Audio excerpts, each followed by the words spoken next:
잭슨홀 미팅을 앞두고 일주일 내내 눈치를 보다가 이제 하루 앞두고는 확 올라버렸어요. 네. 이게 좋은 건가요? 나쁜 건가요? 일단 아까 이제 외신에서도 정리했는데 네. 비둘기파적인 사람은 비둘기로 보고 매파적인 사람은 매파로 본다라는 얘기가 정확한 것 같습니다. 일단 엇갈리고 있다. 안 좋게 보시는 분들은 이거 너무 기대감을 갖고 있다가 또 파월이 긴축적으로 얘기하면 또 변동성 커지는 거 아니냐. 네. 좋게 보시는 분들은 주 초반에 그래서 미리 조정을 받았다. 그러니까 이렇게 약간 어떻게 보면 좀 해석하기 내용이 나름. 한쪽으로 쏠리지는 않는 것 같아요. 예. 일단 오늘까지의 분위기로만 보면은 일단 긴축의 강도는 좀 많이 반영한 거 아니냐. 그래서 이제부터는 조금은 다른 얘기를 좀 해주는 거 아니면 충격은 없다. 이렇게 네. 말씀드릴 수 있을 텐데 네. 첫 번째 포인트가 바로 그 부분입니다. 잭슨홀 워낙 뉴스에서 많이 나오다 보니까 충분히 소화했다라는 네. 인식이 강해요. 예. 기본적으로 내일 파월 연설을 앞두고 우리가 항상 보는 CME 패드 와치 잘 아시잖아요. 예. 9월에 금리를 얼마나 올릴 것인지에 대한 시장의 베팅인데 75bp 올리는 게 어제보다 더 올라갔습니다. 그러니까 어제는 한 56% 정도로 봤다가 지금 65% 수준까지 올라왔기 때문에 긴축의 강도는 더 높아질 것이다. 그러니까 자이언트 스텝에 대한 확률은 더 높아졌는데 오히려 또 미국에서는 금리는 또 하락했어요. 맞아요. 그러니까 이율 배반적인 행동이 맞아요. 나타나고 있는데 예. 일단 이렇게 보시면 될 것 같아요. 연준 의원들이 얘기하는 거는 계속 매파적인 건 맞다. 그리고 이 매파적인 거는 지금 당장 8월이나 9월에 금리 올리는 것에 대한 어떤 그런 스탠스에 집중한 거 아니냐. 그리고 내년 초반까지를 바라본다면 지금 미국 10년물에 대한 베팅, 즉 3.8%까지는 이미 소화한 상태라고 보시면 될 것 같아요. 더불어서 잭슨홀을 앞두고 SOFR, 즉 USD, 그러니까 미국 달러 중심의 금리에 대한 하향 베팅, 소위 말해서 숏 베팅이죠. 그게 엄청나게 많았습니다. 전월 대비 3배 이상 늘어나다 보니까 시장에서 예상하는 긴축 경로 이상이 아니라면은 이게 좀 걷어들여야 되는 거죠. 그러니까 오히려 긴축 9월에 75bp 금리 인상의 확률은 높아졌지만 네. 이 이상을 긴축하는 건 아니라는 인식이 강해지면서 미 국채는 오히려 되돌림. 사실 조금은 어려운 국면인 건 맞아요. 예. 그러니까 확실히 긴축 강도가 약해질 것이다라는 것을 채권 시장에서 반영을 하고 있다. 맞습니다. 그러니까 지금은 긴축은 하는 건 맞는데 그 긴축의 이 시장에서 예상한 경로라는 게 있잖아요. 예. 그 경로보다 높아지느냐 낮아지느냐인데 높아지지는 않는다. 예. 이 정도로 보시면 되고 이 두 번째 포인트에서 왜 그 이유가 있는지 말씀드리도록 하겠습니다. 아시겠지만 어제 미국의 2분기 GDP가 전 분기 대비 마이너스 0.6%입니다. 물론 예상 0.8, 그러니까 마이너스 0.8%보다는 좋았다라는 거에 안도할 수 있지만 마이너스는 많이 쓰거든요. 예. 2분기 연속 침체 아니었습니까? 그렇죠. 기술적인 침체에 빠졌는데 예. 3분기 GDP에 대한 전망은 이 1.4%입니다. 그래서 마이너스보다는 플러스가 된다. 이런 얘기인 거죠. 그래서 결국 경기는 바닥을 지난 거 아니냐. 그렇다면은 그러면 긴축이 더 강해지는 거 아니냐 이렇게 생각할 수 있거든요.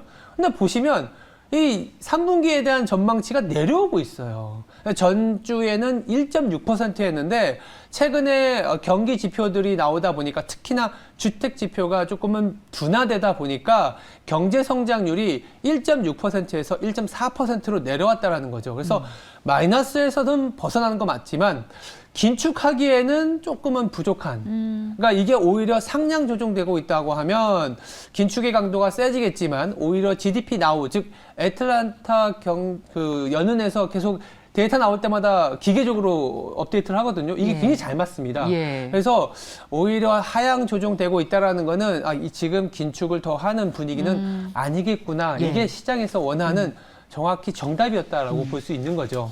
숫자가 너무 많아서 헷갈리실 것 같은데 네. 자, 미국의 GDP는 2분기 연속 마이너스입니다. 맞아요. 숫자로는 경기 침체예요. 맞아요. 그런데 그 침체의 강도가 약해졌다. 그러니까 생각보다 많이 그렇게 나쁘진 않았다라는 거고 다행히 3분기에는 GDP가 플러스로 돌아서지만 또 생각보다 그렇게 좋지는 않다라는 거예요. 보시는 분들이 무슨 말이냐 하시겠지만 이 뉘앙스가 굉장히 중요한 것 같아요. 그렇습니다. 예. 경기 침체로 가는 거는 아닌 것 같아.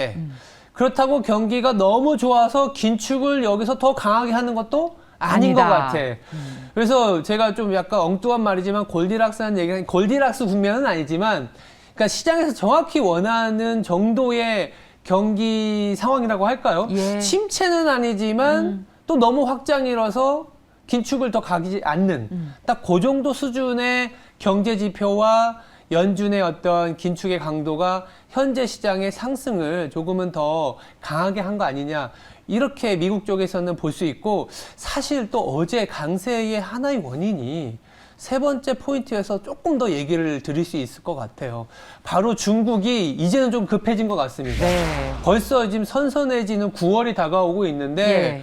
시진핑의 3년임은 가능은 하겠지만 3년임을 위한 당 대회를 앞두고 경제 지표가 소위 말해서 박살이 난 상태라면 누구든 질타를 받게 되거든요. 이런 경제 상황에서 시진핑은 뭘 할 수 있어? 라는 내부의 어떤 목소리가 나올 수밖에 없기 때문에 중국이 조금은 급해지고 있습니다. 네. 그러니까 주 초반에 LPR이라 그래서 금리를 인하했는데 시장 예상보다 더 강하게 금리를 인하를 했고, 어제 이제 리커창 경제부총리를 통해서 대규모 1조 위안 이상의 경제 부양책을 발표한 게 기본적으로 어제 미국 시장에서는 조금은 좋게 해석하는 것 같아요. 달러가 약세를 보였고 달러 약세 폭이 마이너스 0.2%였는데 NDF 원화도 마이너스 0.4. 그러니까 달러가 약해진 것보다 더 강해진 거죠, 원화가. 네. 그리고 위안화도 마이너스 0.39%. 그러니까 원화와 위안화의 달러 환율은 마이너스로 보일수록 그 우리나라나 위안화가 강해지는 거거든요. 예. 그래서 강해졌다라고 보시면 될 것 같고, 최근에 이 우리나라뿐만이 아니라 홍콩을 비롯한 중국 시장에 대한 뷰가 굉장히 안 좋았지 않습니까? 중국의 부동산이 무너지고 중국의 경기는 어쩌면 걷잡을 수 없는 위기의 소용돌이에 빠진다라는 게 시장의 분위기였기 때문에 그만큼 전 세계 투자자들이 즉 홍콩을 숏 패팅이 굉장히 많았습니다. 역대급이었는데요. 그래서 그런지 몰라도 어제 모건 스탠리 퀀트 팀에서 본 보고서가 나왔는데, 이거 중국이 이렇게 경기 부양책 쏟아내는데 홍콩을 비롯한 중국 시장 소위 말해서 숏 패팅하면 위험해라는 얘기가 나왔어요. 그래서 이 반등의 탄력이 사면서 올라가는 것보다 팔았는데 손실이 나면 걷어들어야 되잖아요. 그렇게 하면서 올라가는 시장이 굉장히 무섭게 올라갑니다. 우리가 6월 이후에 나스닥이 25% 두 달 동안 올라왔었던 그 경험을 생각해 보시면 예. 홍콩 시장도 그렇게 올라갈 수 있다라는 경고성 발언. 그러니까 숏 배팅한 사람들한테 경고성 발언이 나왔는데 그 수준이 어느 수준이냐면 지난 5월에 그러니까 숏 배팅의 규모만큼 지금은 더 늘어났어요. 그 이후에 시장이, 홍콩 시장이 무려 15%나 단기에 올랐습니다. 그렇다면 지금은 뭐 경제 지표가 좋아서 뭐 이런 거보다 숏을 걷어들어서 홍콩 시장이 올라가는, 중국 시장이 올라가는 국면일 수 있다라는 생각인데, 그렇게 되면 한국 시장에는 나쁜 뉴스는 아니죠. 아니죠. 네. 자, 중국이 공산권 국가라는 게 이렇게 숫자가 안 좋게 나오면 이렇게 적극적인 부양책을 또 펼칠 그렇죠. 수 있고, 우리는 늘 그런 기대감을 가지고 시장을 보는데, 이번에 중국의 어떤 경제 부양책이 또 전 세계 증시의 구원투수가 될 수도 있다. 그렇죠. 라는 기대감을 높였던 그런 뉴스였습니다. 그러니까 좋은 뉴스 없는 상황에서 미국은 적당한 바닥을 잡아주고 예. 중국이 급해지니까 정책을 내주는 그런 국면이지 않겠냐 생각하고 있습니다. 그렇습니다. 자, 잭슨홀 이후에 우리 시장의 색깔이 어떻게 바뀔까에 대한 고민이 많았는데 하나하나 좀 답이 나오고 있는 것 같습니다. 자, 지금까지 앵커 브리핑이었습니다.